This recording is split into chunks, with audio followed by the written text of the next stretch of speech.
Welcome to the Mike Litton Experience Podcast. Mike has over 31 years experience in real estate, finance, and investing. He's passionate about being a father, a teacher, a realtor, an investor, and a leader. Everyone has a story, and our passion is to help them tell it. And now, introducing the host of the Mike Litton Experience, Mike Litton. So what can you expect from the Mike Litton Experience? You can expect stories that will inspire, motivate, advice that will sharpen your focus, and expert information on real estate, finance, and market conditions. To someone previously, and this just was never talked about, but he had been divorced from his first wife, and that was a big to do then. So we didn't even know this till years and years and years later. Right. You know, now it's certainly more acceptable. And he had really wanted children, and she couldn't have children. There were other things about her that obviously weren't working out. And so, so my dad once told me, among other things, when you talked about the food and her being so charitable like that, he said, as far as he could remember, because she had a big brownstone in Brooklyn, and that certainly wasn't how they started out when he came here and first married her. And he said, even if it was across two chairs, there were people in every bed, like refugees and people who needed a place to stay. And he said it was just like every room was filled up with beds or two chairs, and that was interesting. Wow. Yeah. What a fascinating story. Yeah, it's know. I mean, it's the way that people who survived that came out of it and then spread love, basically. You know what I mean? Yeah. I mean, and he did it for the rest of their lives, you know. Yeah. It was really something, because they come out of something that's so negative, I know. and yet they make such a positive impact coming out of it. It's just fascinating. Yeah, it's fascinating. So you graduate from college with a degree in? So my degree was in English. Yeah. And then I went on to University of Pennsylvania Graduate School of Education, not on account of my good grades. I mean, believe me, when my mother saw my first report card, she crashed into the car in front of her, Oh, because that no. wasn't their idea of, what I Right. should have been doing there. Right. But anyway, when I went over for my interview to Penn, and I said, I know I could be a good teacher. It's funny because you would ask this. I said, because I've had some really great teachers and some really bad teachers. And I Right. know I could do a good job because I've learned from each of these experiences. Right. And he said, okay, you're in. Wow. And I really liked the coursework. And then I went out on the, who do you call it? Student teacher, intern teacher, was a whole program. And then I went on for there as well. And I was working meantime. I worked in a store and substituted in schools. I was able to do that then. And I went on to get teacher of reading. So that I was qualified to teach and certified to teach K through 12. So that was really good because I was always able to get substitute jobs, and I didn't like work. I love my own. I didn't love working with the little kids, but in any event, then I went on later, several years later. I didn't work for 10 years while I was raising my kids, but I did sub here and there. And then I went on to get degree in special ed. And that was really great because there are a lot of kids, needy kids, and it covers, a whole umbrella. So I did that and I enjoyed it mostly.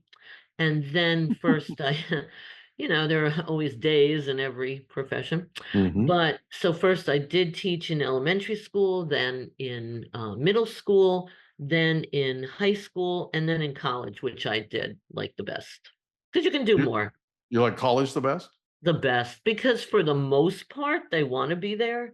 Yeah. So that's a plus. And you don't deal with the parents. And I really, really loved a lot of the parents. I really enjoyed them a lot, and I could relate because what do you want? You want your kids to be successful. That's basically it. The ones who were angry because of a grade and tell me how are they doing socially and so forth. And some didn't care much that I had to call, and that was the opposite problem, caring too much, caring too little. But in college, you don't deal with the parents. Yeah. So the first time it was funny, I said to my supervisor, "Oh, he has a note from his parents." She said, "Amy, you don't take notes from parents. If they miss 3 classes, they're out. They fail. Or you can send them to guidance if you like the one who said, 'Oh, I took heroin by accident.'" I'm like, okay.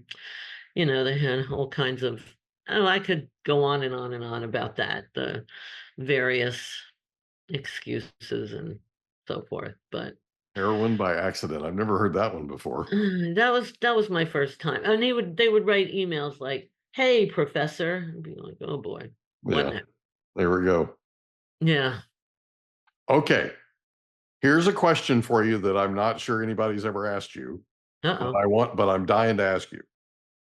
What's the number one thing that you learned not to do in teaching? And what's the number one thing that you enjoyed the most about teaching? So that's kind of interesting you should say that, because this is not an original idea, Mhm. but you have to be kind of brave. I started asking for evaluations Mhm. after I forget, each class or each week, some such thing. And oh boy. So here's how I learned what not to do. Okay, when I was teaching 6th grade, and sorry, it was middle school, so it was 6th, 7th, or 8th, Yeah. one or the other. And it was a while ago. It was right after 9/11, actually. Mhm. And I got a lot of very, very, very nice things, happily. But this one girl said she wished they had more drills. That was kind of a minority opinion. I wasn't Mhm. gonna, increase that. But one other student said, "Mrs. Pollack goes on and on and on." And I was like, "Oh my God, that's terrible. I guess I do that." I mean, hopefully I didn't in this interview, but it really, You're doing great. you have to, thanks. You have to pay attention, especially, you don't learn much from your positive reviews. Like, "This is my favorite class. I love Mrs. Polk," so forth. But whoa, that caught me up short. And Mhm. from then on, I always involved the students a ton more, always let them speak. They don't want to hear me drone on and on and on. And I learned that through this one student who said that to me, which was really, really great. So it Oh, made it and more what interactive. much. And now when I Mhm. go in, because I do presentations in the classrooms, Mhm. I always have them, I read a little, I Mhm. have them react, I have them write something, we share, and we talk about what their ideas about writing Mhm. and what they think should happen in my story and what they'd like to have happen. And I've learned a ton from that. Now, you said what I learned to be better to, that was good that I Mhm. did. Mhm. Okay. And I've told this to a lot of students. When I wanted my job at Montclair State, that's the name of the college where I taught. Mhm. Um, so you have to be bold, Mhm. because I went in, I knew I could do the job. Mhm. I knew it for a lot of reasons, how I am and and I had had a lot of experience by that point. Mhm. Oh my God. First, and I waited outside her door, this supervisor. And, "No, you're not what we're looking for. No, your experience is in special ed." And well, believe me, a lot of the kids needed a lot of help in Mhm. all kinds of ways, but which I was well equipped for from having taught special ed. So I finally said to her, because this wasn't going well, I said, I think maybe you have to be a certain age to be able to say this, but I said, "I could be whatever you want me to be." And I meant it. Mhm. And I think she was kind of taken aback. Okay, well, take you on a trial basis. Well, I became her favorite teacher because I put a lot into it and Mhm. I was happy doing it for the most part. I didn't love correcting for hours and hours, but I liked, getting up there and interacting with the kids, and that part was very good. So teaching college was a highlight for you Oh, in your totally. career, right? Mhm. Yes. And the most important lesson you learned was be bold, Oh, yeah, right? And make it more interactive. definitely. And I passed that along to my own kids. Yeah. I said, like, if they were going on a job interview, no, well, that too. Mhm. But I would say to them, you have to be bold. Like my one son, I have two boys and a girl, was working for this judge, Mhm. and he became a lawyer. But in those days, everyone was in awe and fearful of this judge. He was pretty famous. I remember his name, Judge Duffy, Mhm. in the city, and in New York, we call it Mhm. the city. So, Mhm. and I said, and we were talking about it, and he was like, "Oh my God, everyone's scared of him. I hope it." I said, "Get in his way. Mhm. Ask him about his past." Mhm. Because one thing my father had taught me, people's favorite topic is themselves. And it's so true. I said, "Do you think anyone else is asking him?" No, Mhm. everyone's too scared. I said, Right.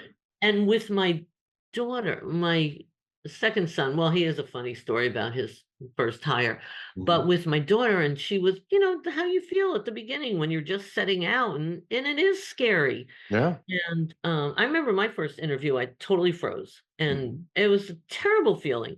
But anyway, with my daughter, I said, "Well, the person's not there," and she kept me waiting a long time, blah blah blah, which happens. Mhm. I said, "Talk to the secretary, talk to everybody there, compliment them on their family pictures, just Mhm. same thing, ask them about themselves." And she's, "Oh my God, I can't do that." I said, "Even talk to the guard," because this was in New York City, and there's always, a guard or two, Mhm. and have them say to the person that you want to get hired by, "Oh, this person was so nice," and, make a good impression that way. And she did. And she got Yeah. hired. So Yeah, and you stand out that way you do. because the vast majority of the people that are not being coached by you, right? Hmm.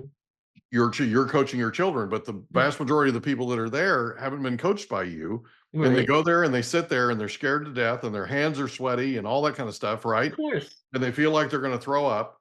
And then they get into and by the time they actually get in and they sit down with the person that's in charge of hiring, they're not even acting like themselves, I know. right? All of a Yeah. sudden, one of the reasons why we get people's life stories on this podcast is because people's favorite subject is themselves. Oh, yeah. Of And course. people love to hear what makes you tick, right? Yeah. When they give True. their kids your book, your Jelly Bean books, Hmm. right? They want to know, what is it that makes Amy Pollack write this? Hmm. What is it? You with me? And Yes. so that's what we've done over the years is we've Huh. had an opportunity to sit with people, learn the power of questions, right? Like the Hmm. Hmm. interactive thing you're talking about, that's the power of questions. Yes. And when you Yes. sit with somebody and you show interest in them and you have a conversation with them about themselves, not about you, Hmm. about them, right? Yes. They then look at you and go, "Oh, wow, you're really charming," or "You're really so nice." And you Hmm. set yourself apart, like you're saying, from everybody else in the crowd. True. You're So right. let's talk about Jelly Bean books. So the Hmm. adventures of Jelly Bean and the further adventures of Jelly Bean. Let's talk about the adventures of Jelly Bean first. What's the book about? So my What's your book is synopsis? okay. So my book one, My Adventures of Jelly Bean, Yeah. and I guess it sort of caught on because she's and she's a forthright fourth grader. Yeah. She's an individual. As we all are, but she has three older brothers. So she has a little bit of a difficult path to weave. Like my Mhm. daughter was the youngest, and she has had two older high achieving brothers. Mhm. So and they teased her a lot.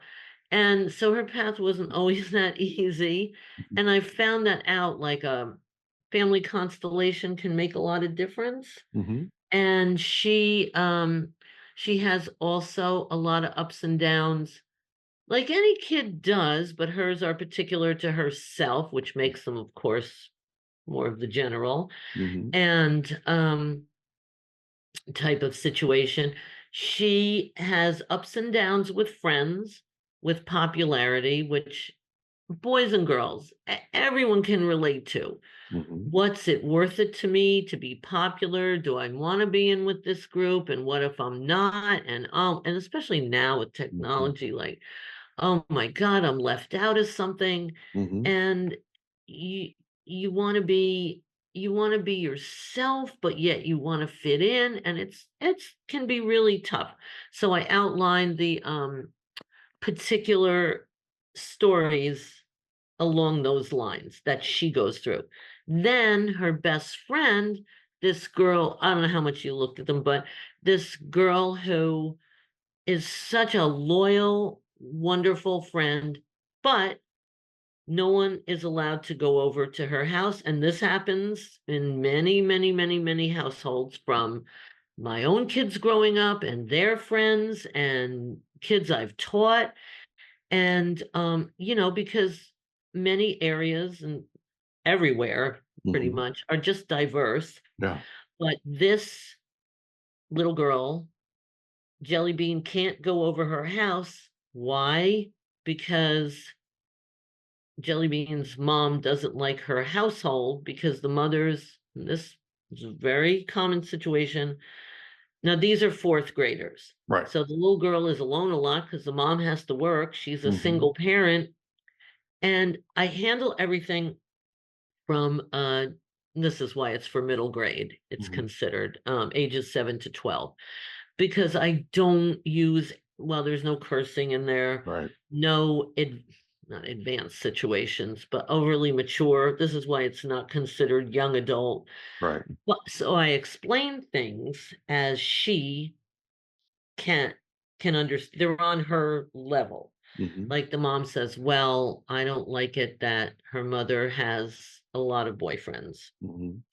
So that can mean many things. But it turns out that Jelly Bean's mother gets to know this woman who's very, very, very not really like a good person and very nice, but she also lives on the wrong side of the tracks. Right. So there are all these various situations in there that are not so resolvable. And my PR person, who's very good, has been very helpful to me. He said, I said, I'm not sure how to describe why my books have caught on. He said, well, they make you think. There are no easy answers, just like there are really no easy answers in life. And I have a lot of perspectives, like her mother wants to protect her, but her mother is also caught up with the 3 older brothers, and one has gone to join the Marines. So she's kind of taken up with that emotionally. And the grandmother, well, since I'm a grandmother, kind of fills in, and since I loved my grandmothers, and they have a different perspective. Like we all, talk from our experiences. So the crux is when Jelly Bean says, well, I don't want to give away a lot, but it's all in the how. And she says, you don't like her just because she's poor. Now, this will get said in a lot of households. Maybe I don't want to make the mom too cruel. So she's like, no, no, no, that's not it. I just need to protect you. And you'll see what happens. And she depends on her dog a lot for comfort. So here's a question for you. What's your single favorite adventure from the first book, Jelly Bean's Adventures, right? The Adventures of Jelly Bean. What's your single favorite adventure? All right. So not to give too much away, but when something like this happens, it's just so wonderful. She has some down adventures, also things that aren't so totally heartwarming, but it's always how you dig out, like we were saying before. Yeah. So how she became good friends with this little girl. She's late the day of, this is how it starts, the day of the parts being assigned for the play. And from teaching and from my own kids, I know this is what happens. I'm not saying it's 100% wonderful, but your teacher has to be on a schedule. And if you come in late for whatever reason, you're not going to get a good part. That's just how things are. Generally speaking, maybe there are some teachers that have a workaround, but not in my experience. So in any event, she has this part and she was really wanting a good part in the play, but she has to stand up there on stage. It's a Thanksgiving play and rock the boat back and forth. First, she thought her teacher was kidding, but this is really what she's asking her to do. And then the day of one of the rehearsals, she sees this little girl up on stage with her. And she was like, why are you, well, in so many words, ditching your part? You had a good part that you were assigned, and that was a pretty great thing. She said, no, I wasn't going to leave you up here having to do that by yourself. And it just was so meaningful. And every so often, as you're growing up, you do run into somebody like that, and it is a wonderful thing. And then when the mom won't let her go there, that's a conflict. That's awesome. Okay. The Further Adventures of Jelly Bean. Okay. Book number 2. What's your single favorite adventure from that book? Let me think about that. So, because it's really the continuation of my book 1. Right. Okay. So when her dog, let me think if I want to talk about that. Okay, I'll talk about her oldest brother when he was getting in trouble in high school, which happens. My own kids weren't so 100% wonderful. This was the one that went to the Marines. Yes. Yeah. Okay. Her oldest brother. Okay. And what happened was when he wants to stay there and he feels like this is my further adventure. The publisher does my illustrations. I can barely draw a stick figure. But anyway, when he's really making this life choice. And the parents, they're not happy with it. They don't want him to risk his life rather. And Jelly Bean kind of figures out what's going on. Okay. So in her class, which happens, the teacher, so much of this is based at least loosely on things that I'm familiar with. Right. And the teacher asks her to come up and talk to the class about fighting in Afghanistan. That's the time period when this is taking place after 9/11. And one of the boys yells out, because there are always kids that come out with all kinds of stuff. Oh, is he going to die? And of course, everyone goes, oh my God, don't say that. That's terrible. And, and is like shaming him. Right. But then Jelly Bean stands up there and she goes, he just says what everyone's thinking. So don't be like that towards him. So she sort of she didn't start out that way. She grows throughout my stories. Yeah. And she sort of helps him out and kind of teaches everybody a lesson, not putting it too pedantically, but that's what happens. It's really sweet. That can happen, I should say. That's really sweet. So you have another book coming out. It's currently in editing, right? Yes. So why write 3 books? And I guess you're working on another one too. Why write more than one? Well, everyone wanted her stories to continue, including myself. And there's just more to say as she grows up. I mean, it's a little bit of a conflict that it is for middle grade, but I'll see. I kind of I go with what my characters tell me. Sure. Like, she's at the point where her best friend that she away. That's always a really tough thing for anybody in school. Someone you're so close with, it's your favorite person, and that could be applicable to obviously a boyfriend and girlfriend when one decides to move on. I mean, it wasn't this, well, it kind of is her choice. She tries living with the dad, and I don't want to give too much away, but that doesn't work out so great. And we won't give it away. We won't give it away. Oh. So what's your proudest part of this? What are you the most proud of? So I Writing guess these when books. Okay, I guess when I go into the classrooms and I mean, it's wonderful when the students compliment me and sometimes they want to come up and hug me. They all want my autograph, which is Mhm. kind of funny, That's but cool. it's wonderful. I'm not, disparaging that. And not all, but many. But I like when the other teachers tell me how the kids love the book. It keeps getting taken out of the library because I go back to some of the classrooms several times. Mhm. And when they compliment me on my presentations, which, by this age, I've kind of fine-tuned how that ought to go. So Mhm. those are the best moments. They really are. That's cool. Well, Amy Pollack, thank you so much for being our Oh, guest on the Mike Litton Experience. This thank has you, been a lot Mike. of fun. I really appreciate it. This was Thank fun. you. Thanks Take again. care. We hope you enjoyed another episode of the Mike Litton Experience. If you did, do us a favor, smash that subscribe button, tell your friends, family, and coworkers about our program, and wherever you get your podcasts, please leave us a rating. It helps us to connect with quality people just like you. And that's a wrap. Another episode of the Mike Litton Experience in the books. Reach out to Mike on Instagram at Litton Realty. Want to meet with Mike? Check out calendly.com/Rio760.